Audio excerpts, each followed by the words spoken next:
Hi friends, welcome to east trend. இந்த வீடியோவில் சுட்ட கத்திரிக்காய் குழம்பு எப்படி செய்யலாம் அப்படிங்கிறத பார்க்கலாம். கத்திரிக்காய் மேலே நல்லா எண்ணெய் தடவி வச்சுட்டு வரிசையாக அடுக்கிக்கலாம். எல்லா கத்திரிக்காயிலையுமே எண்ணெய் தடவி இந்த மாதிரி அடுக்கி வச்சுக்கோங்க. அடுப்பு நல்லா லோ ஃப்ளேமில் வச்சு அப்பப்போ திருப்பி விட்டுட்டு கத்திரிக்காவை நல்லா சுட்டு எடுத்துக்கலாம். இப்போ கத்திரிக்காய் இந்த அளவுக்கு நல்லா சுட்டாச்சு.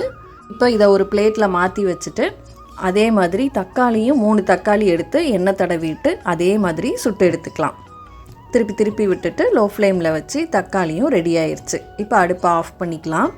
இப்போ பார்த்திங்கன்னா தக்காளியில் நல்லா ஸ்கின் எல்லாம் உறிஞ்சி வந்துருச்சு, உள்ளே நல்லா சாஃப்டாக வந்துருச்சு.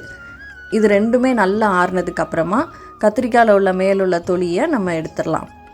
கத்திரிக்காய் உள்ளே அவ்வளோ சாஃப்டாக இருக்குது, தொட்டாலே அப்படியே மசிஞ்சு விழுந்துரும் போல், அந்தளவுக்கு நல்லா சாஃப்டாக சுட்டு எடுத்தாச்சு. கத்திரிக்காவிலையும் தக்காளியும் ரெண்டுலேயுமே இந்த மாதிரி தோலை நம்ம நீக்கியாச்சு. கத்திரிக்காவை மட்டும் இந்த மாதிரி நல்லா மசிச்சு எடுத்து வச்சுக்கோங்க. இப்போ ஒரு பேனில் 1 ஸ்பூன் மட்டும் எண்ணெய் சேர்த்துட்டு கடலைப்பருப்பு, மல்லி, மிளகாய் வத்தல் இது 3ஐயும் சேர்த்து நல்லா லைட்டாக வறுத்துட்டு மிக்ஸி ஜாரில் மாற்றிக்கலாம். மாற்றிட்டு நம்ம சுட்டு தோலை நீக்கி வச்சுருக்கோம்ல தக்காளி, அதையும் சேர்த்துட்டு நல்லா அரைச்சி எடுத்து வச்சுக்கோங்க.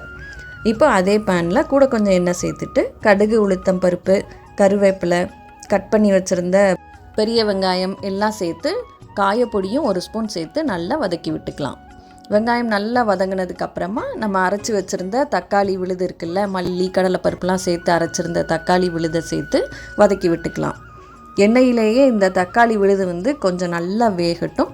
வெந்ததுக்கு அப்புறமா நம்ம புளி கரைச்சி வச்சுருந்த தண்ணியை சேர்த்துக்கலாம். புளி கரைச்சி வச்சுருந்த தண்ணியை சேர்த்துட்டு நல்லா மிக்ஸ் பண்ணி விட்டுக்கோங்க.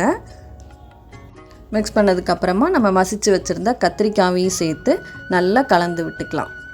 இப்போது தேவையான அளவு உப்பு சேர்த்துட்டு உங்களுக்கு எந்த கன்சிஸ்டன்சியில் குழம்பு பிடிக்குமோ அந்த அளவுக்கு தண்ணி சேர்த்து அட்ஜஸ்ட் பண்ணிக்கோங்க.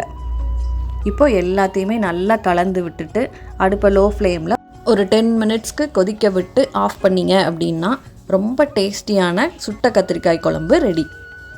இதை ரைஸ் கூடயும் சாப்பிட்லாம், நீங்கள் இல்லைன்னா இட்லி தோசை கூடயும் வச்சு சாப்பிட்டாலும் சூப்பராக இருக்கும். கண்டிப்பாக ட்ரை பண்ணி பாருங்கள்.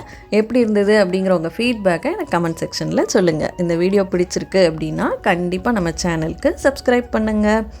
தேங்க்யூ.